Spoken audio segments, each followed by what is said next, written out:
Transferring wealth successfully starts with asking yourself questions that will give your family a better life now and for generations to come.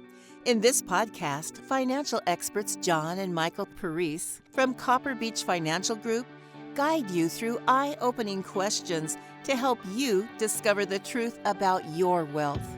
Now, on to the show. Hello and welcome to The Truth About Wealth with John and Michael Parise of Copper Beech Financial Group. Well, hello there, fellas. You're my favorite couple. I mean, father-son team.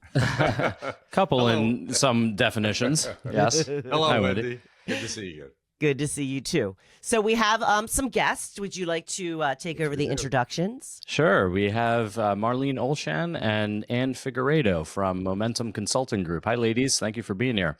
Good morning. Hello, ladies. Good to see you again. Good morning. Yes, this topic today, I think we've been pretty excited to talk about. This is going to be a little bit of a different spin, I think, on some of the charitable discussions that we've had in the past on the podcast. I think we're going to come at this and what you guys do from a little bit of a different perspective today. So maybe you can start and just give a little bit of your backgrounds and a little bit about your company.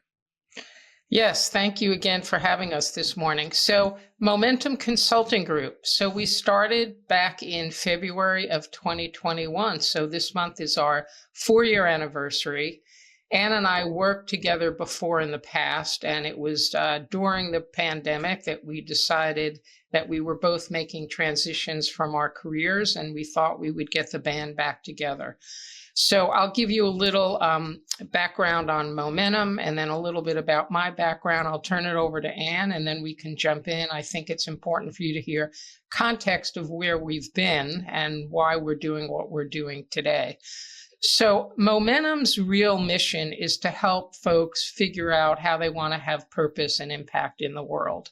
And we do that in 3 ways. One, we help nonprofits and social sector folks figure out how they can make more impact through strategic planning, capacity building, helping them with fundraising, board staff alignment, things like that. We also work with for-profit companies, helping them figure out their purpose beyond profit. And we'll talk a little bit more about that. And then the third leg of our stool is we work with philanthropists and high net worth folks, helping them figure out their purpose beyond profit, and also to figure out the impact they want to make in their philanthropy. And so just a little bit of my personal background and why Momentum is a bit unique is, like Ann, I have experience both in the private sector, the public sector, and the nonprofit sector. So I started my career in the fashion retail business and worked for various chains throughout the country, growing stores to scale. And then I transitioned to the social sector, where I spent time running 2 nonprofits here in the Philadelphia region. I also had a short stint in the public sector. So Ann and I are really practitioners more than we are consultants. I mean, our value is that we've walked in people's shoes, so we feel like we can really add value for that reason. So with that, I'll turn it over to Ann to just give a snapshot of her background, and then we can jump in. Thank you, Mo. Good morning, and thank you for having us here. Like Mo, I have been in the for-profit and the nonprofit sectors myself. I cut my teeth in the pharmaceutical industry and launched products internationally across all different kinds of jurisdictions. So I understand a lot about research and market research and product development and product management. I then moved into financial services, where I wore more of a strategic planning hat. I was a senior strategic planning planner for Visa, the credit card company. And then, as Mo mentioned, she and I joined forces to launch a prior consulting firm, which was in the financial services industry. And we scaled that from 5 of us to a national office that we ended up, a national company that we ended up selling to a publicly traded company. And then we were spoiled and moved into the for-profit arena, really wanting to make a difference with mission-based organizations. Like Mo, I went into nonprofits. I ran a nonprofit as a chair of the board. And then I also went into higher education, where I worked with thousands of donors who were developing their philanthropic muscle and learning how to be good philanthropists in the context of education. So this is not our first rodeo. We've been around for quite some time in various contexts, and we believe the unique value that Momentum brings is that we bridge frameworks really well. We understand the for-profit businesses. We understand nonprofit businesses. They use different language. They use different frameworks, but we're all trying to solve big issues in our society in different ways. And we just saw, as the pandemic hit, a real opportunity to be translators, if you will, across those different spheres. And so that's why Momentum was born. We haven't stopped since. We've been running hard. It's the two of us, and we're having a lot of fun doing it. So delighted to be here today to share a little bit about how we work with individuals and business people in defining their impact.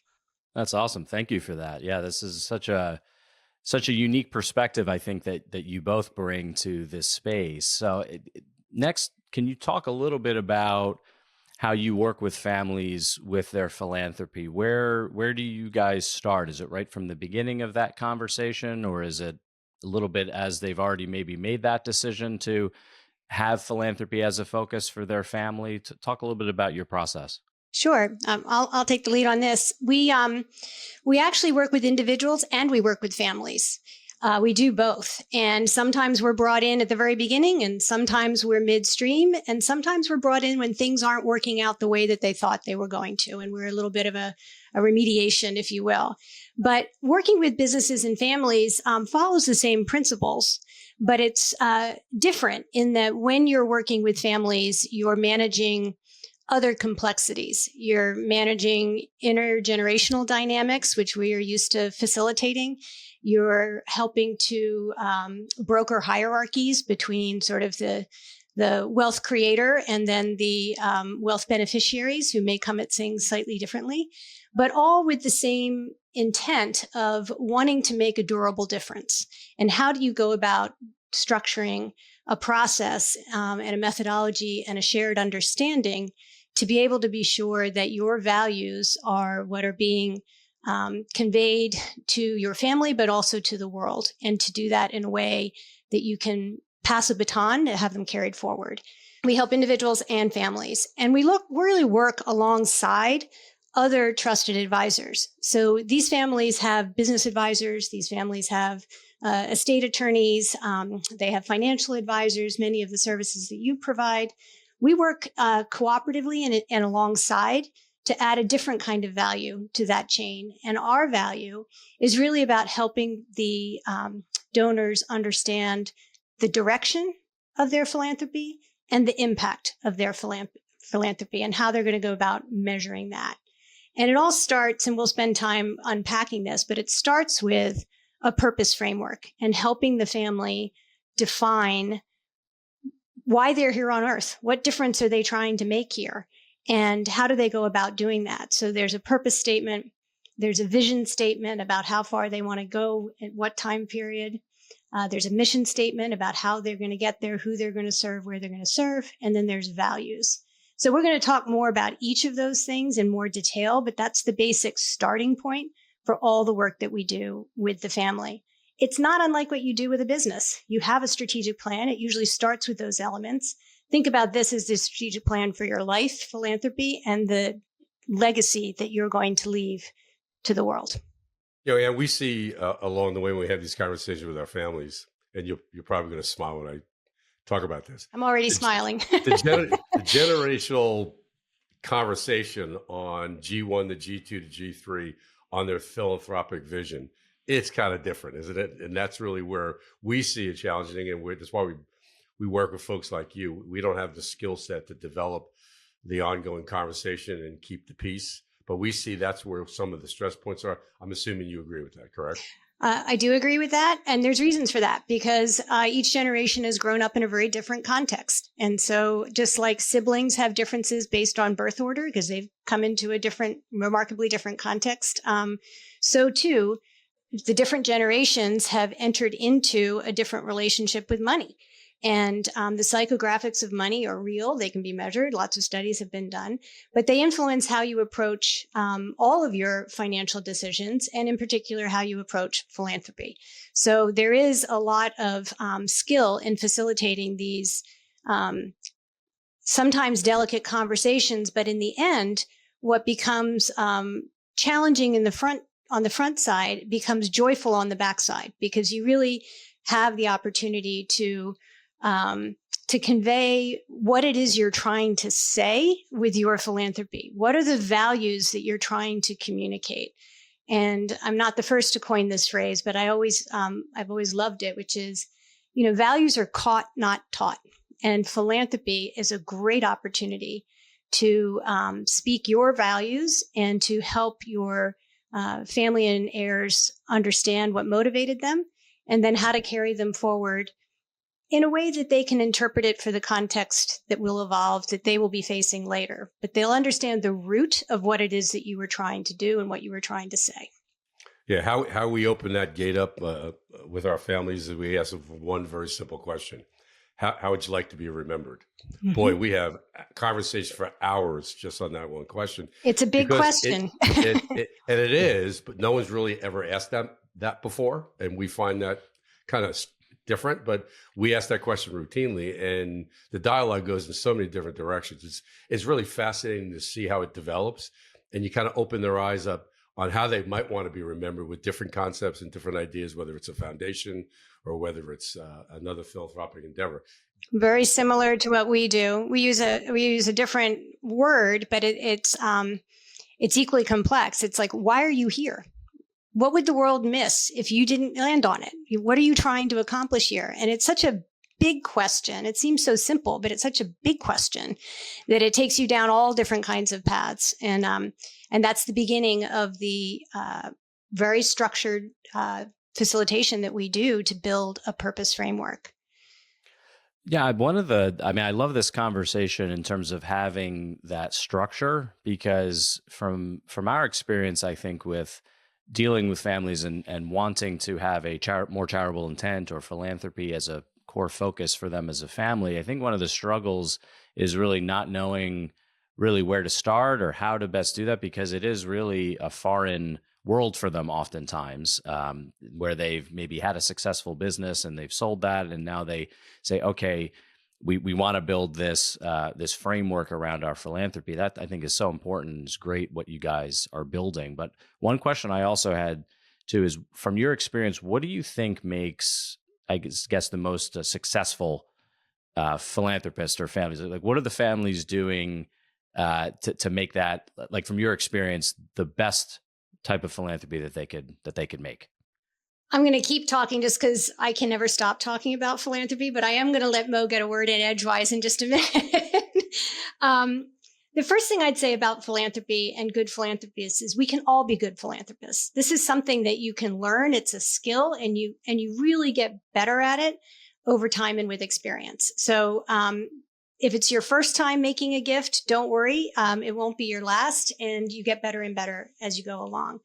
But there really are characteristics to good philanthropy. And, Mo and I, in our various capacities, have had the tremendous privilege and honor of working with literally thousands of donors of all sizes, small donors, first-time donors, mega donors, very, very experienced philanthropists. We've really worked with the full range. And so the thing that is important that I always think about is philanthropy solves big problems in the world, but when it get it right, it also creates incredible joy for the donor themselves, because they are saying something that they want to say. They are solving a problem that they care deeply about, and they're conveying values to the world and to their family. The most successful of them start with, as we keep saying, and we're going to keep saying, and then we'll tell you how we do it, they define their purpose. This is a strategic, intentional act. It is not reflexive. It's not responding to the person who just asked you, because successful people get asked for money all the time from every charity that they brush into. It's really having your game plan, your personal framework about what matters to you and how you're going to go about making a difference in that area. So it's strategic, not reflexive. The other thing that good philanthropists do is they study. They understand the problem that they're trying to solve. They understand the ecosystem that they're working within. What other organizations are already there? What are they doing? What are the pain points? What haven't been resolved? Where can I make a difference? How much do I want to give? What is my budget? All these questions get factored into the development of your strategy about the kind of impact you want to have on the issues that are most important to you. So they start with that big picture and they're curious. They have a lot of curiosity to understand. Good philanthropists also are agile in that they'll start with a certain size gift. They'll understand what they're trying to accomplish. They'll measure it. They'll evaluate it. If it's working, they'll give more and double down. If it's not, they pivot and do something else. So it's a creative process within an analytical framework, if you will, but it's not static. It is constantly being evaluated and modified. And they calibrate their giving based on, their budget, but also their inclination. So it's capacity plus inclination, their desire to make this difference. And even very, very, very wealthy donors can give a little tiny bit and make a big difference. And even small donors can give much of what they have or don't have and make a big difference. So it's that combination of calibrating how much you care with what budget you have. And they enter into it with a real spirit of generosity, obviously, but also empathy. A lot of compassion for the community that they're serving and a real desire to have that community at the table explaining what it is that they need so that they can help them address it. So all those combination of things play out in different ways and in different causes, but those are the kind of key characteristics for good philanthropy.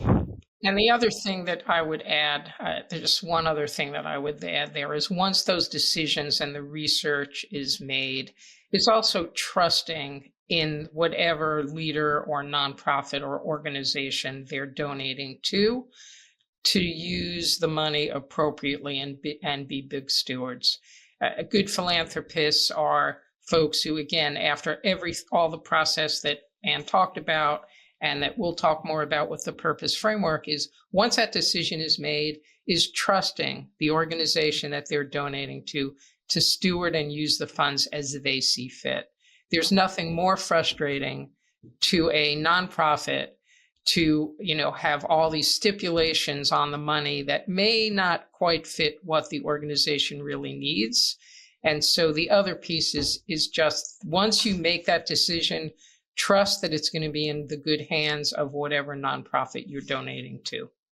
Yeah, I think that, and maybe this is a good segue into the purpose framework and maybe having you both elaborate a little bit more on that. But there's something you said, Ann, that I have seen unfortunately occur quite a few times where I think families want or individuals want to be more philanthropic, but they, to your point, if they're very successful, they're getting asked a lot by a lot of different organizations to contribute. And I think it almost becomes a burden for them where they sort of shut down and they almost avoid because of they avoid even having the concept of philanthropy because it becomes that burden. So I'm interested to hear both of your takes on how maybe families, if they're struggling with that, how do they I almost gain a sense of autonomy or control or purpose over their philanthropy so that it's meaningful for them? So the purpose framework, one of the beautiful things about the purpose framework is that it helps you say no.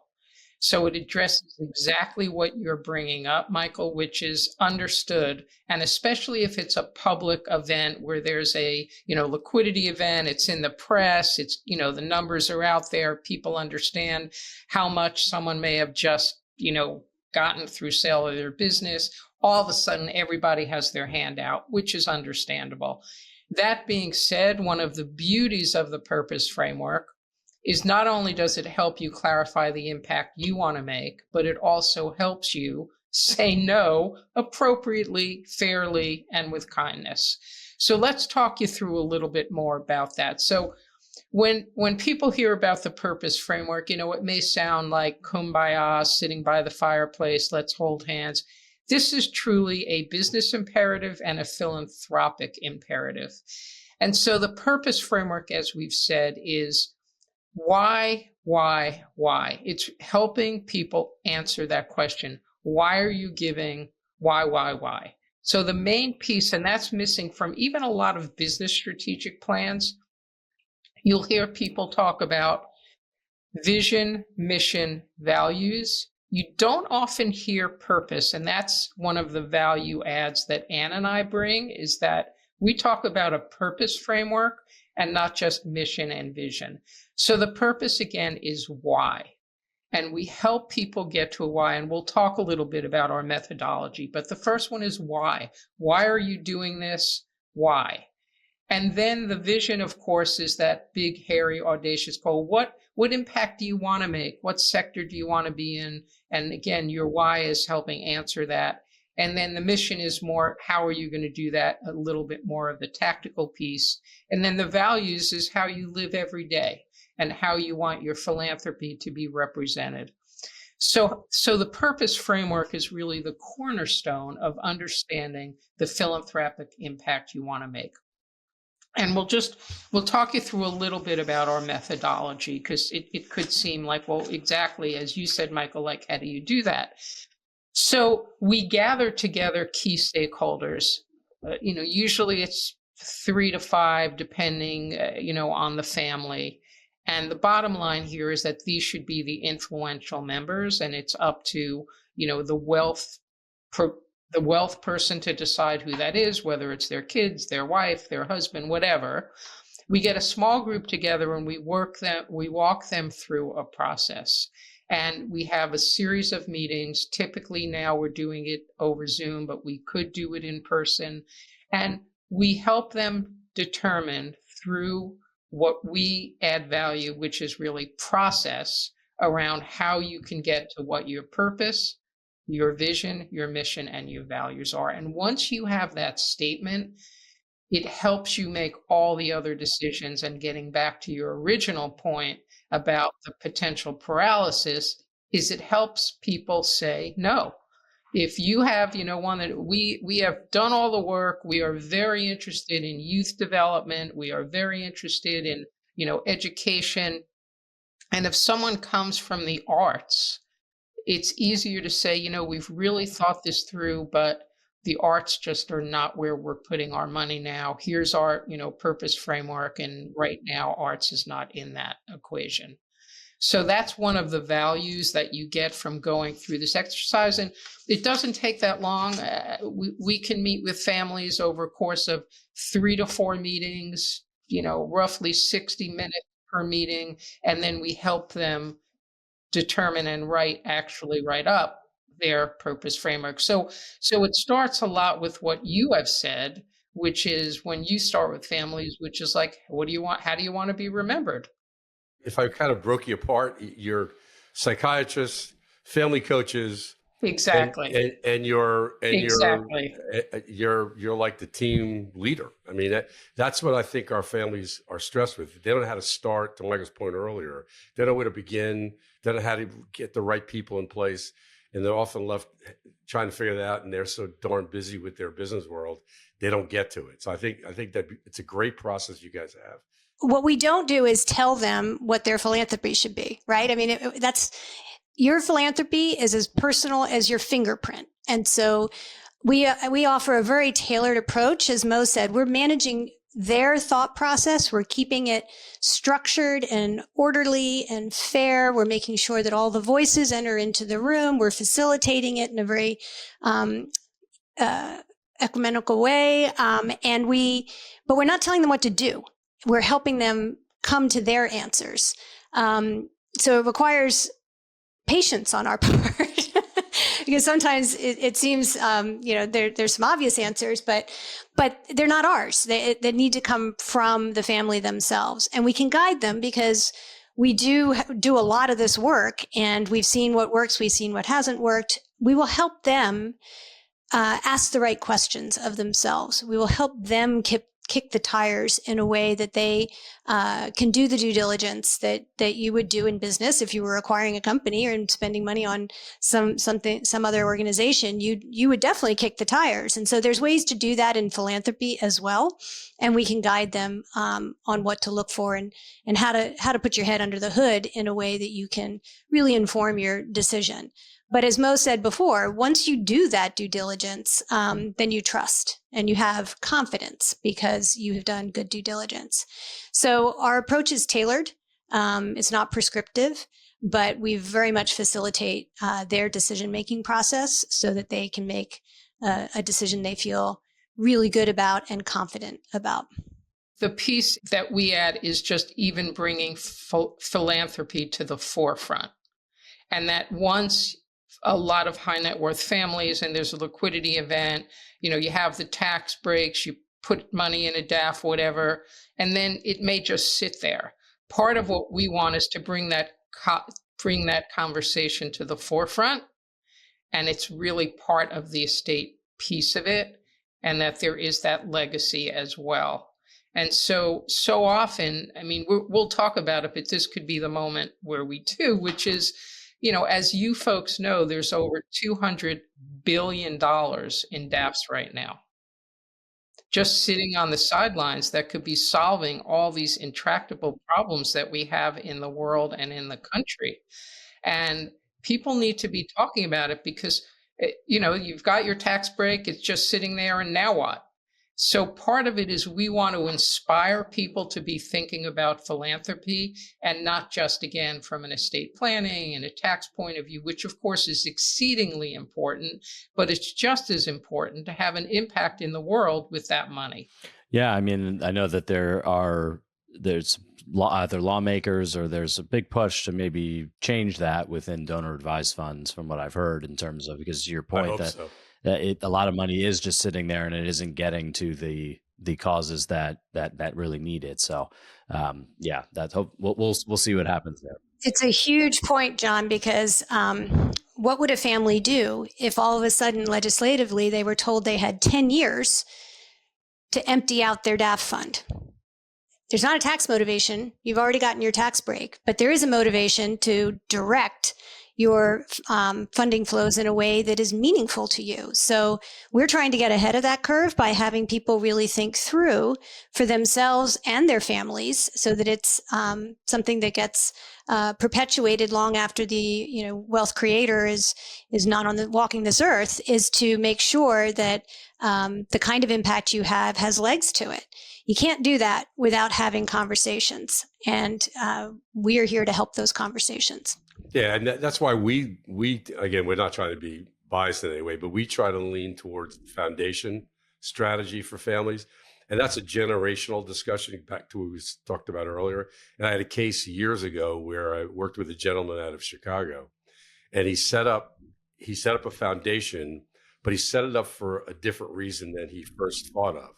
He set it up because he wanted to keep his kids together, because he was struggling with how to keep all these kids focused. Because you all both know, like we do, when the core of the family passes away, things change just a tad. Like the kids might not be getting along, or they live in different parts of the country. So what ties them together? So his thought process was, if I create a foundation, purposely, not only obviously to give money away to the charities that we care about, but also to keep the kids together. And he balanced the administrative function of the foundation, where one of the kids was responsible for giving the donations out, one kid was doing the administration, and one was writing business plans and trying to develop different strategies of the foundation.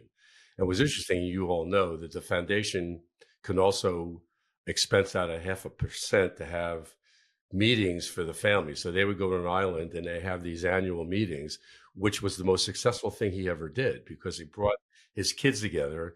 And he was so thrilled about that focus. So it was a little bit more than just, I'm giving money away. I'm keeping my kids together in a meaningful way. And they all started to get along. It was fascinating to watch it develop. That's maybe a long about story, but we see a lot of that impact differently than than most people do because of that planning side of what we do. Sure. And it's a great example. And we've seen that play out as well, where it really does become a unifier for families. And families grow and exponentially, and it becomes a bigger and bigger, more far-flung group. And so then there's all kinds of other strategies that can be built in where, you know, the core purpose framework is allocated a certain percentage of the assets, and then you leave room for subsequent generations to carve out a piece to express something that's important to them. So there's lots you can do to make sure that each generation builds its own philanthropic muscle and voice while still perpetuating the original vision. All in the service of keeping the family in communication with each other and aligned around certain pillars that are important to the original creator of it. Yeah, we're running a little short on time, but I'll give you my thought on the closing. It's really, we understand that children or generational children are immigrants to wealth. They didn't create it; they just happen to be in the way of having or receiving it or having to manage it like in a foundation. So they're not accustomed to understanding all those components. I'll go back to the value conversation. They're missing some. So the education, and that was he was focusing on, is educating the values along the way to his children. So it's a great understanding that the kids have to be educated along the way. You just can't just assume they're going to get it. They don't get it. Especially I would G3. push back. I think there's a lot of times that the first generation might not get it either. See what we go through? He pushes back.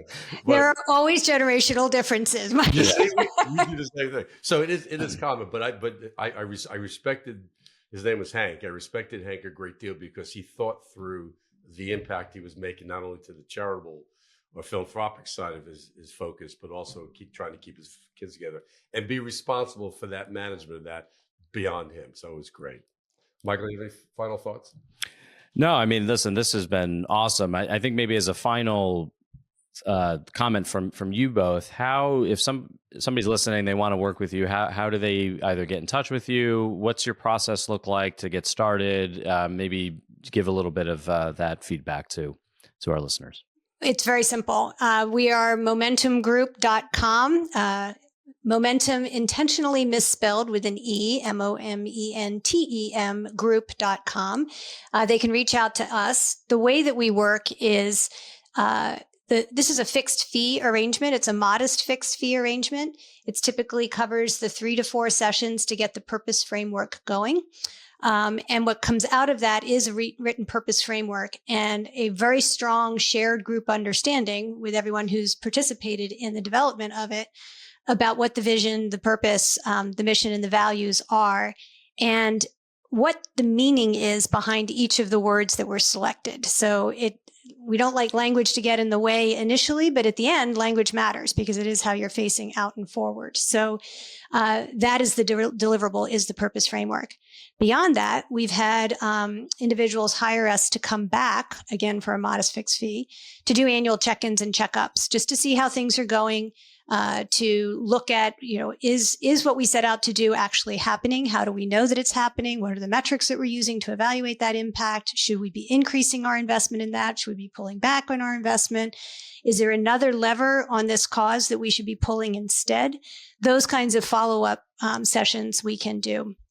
And we've even had individuals, again, for a modest fixed fee, we're pretty modest, is to be able to go in and do due diligence for them on their behalf. So before they make a commitment and before they spend their time, if there's something that is of interest to them and fits with their purpose framework, could we go and do some due diligence and do some early reconnaissance so that they can better determine whether the family wants to invest more energy and time pursuing that particular avenue of philanthropy. So there's lots of ways we can work. And as I say, what we bring is we're very experienced.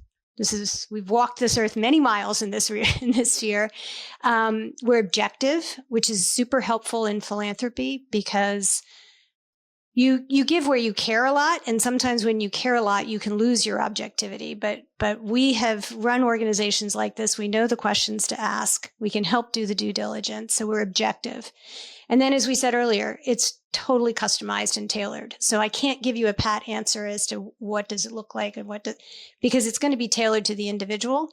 But we do that on a fixed fee basis. If nothing else from this podcast, we hope it raises up the importance of philanthropy. We are very much in the spirit of, to those that much is given, much is expected. Like, we really believe in that philosophy. The world has a lot of issues and folks can help.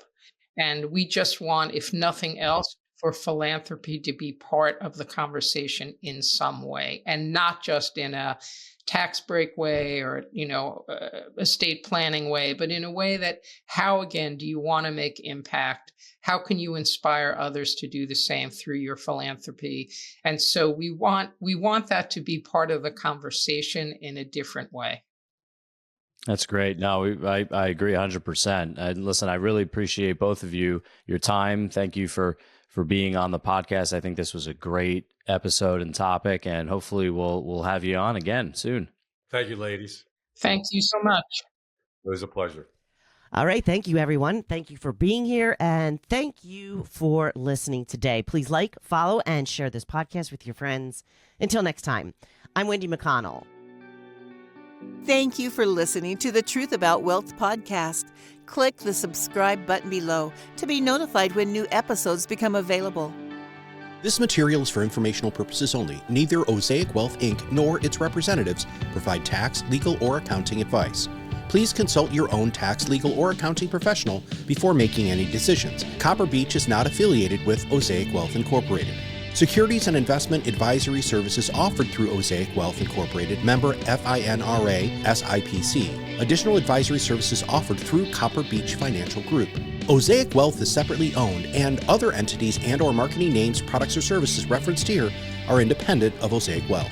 These opinions are subject to change at any time without notice. Any comments or postings are provided for informational purposes only and do not constitute an offer or a recommendation to buy or sell securities or other financial instruments. Readers should conduct their own review and exercise judgment prior to investing. Investments are not guaranteed, involve risk, and may result in a loss of principal. Past performance does not guarantee future results. Investments are not suitable for all types of investors. Any opinion expressed in this forum is not the opinions of Osaic Wealth Incorporated and have not been reviewed by the firm for completeness or accuracy. Osaic Wealth Incorporated and Copper Beech Financial Group are not affiliated with any other named business entities mentioned.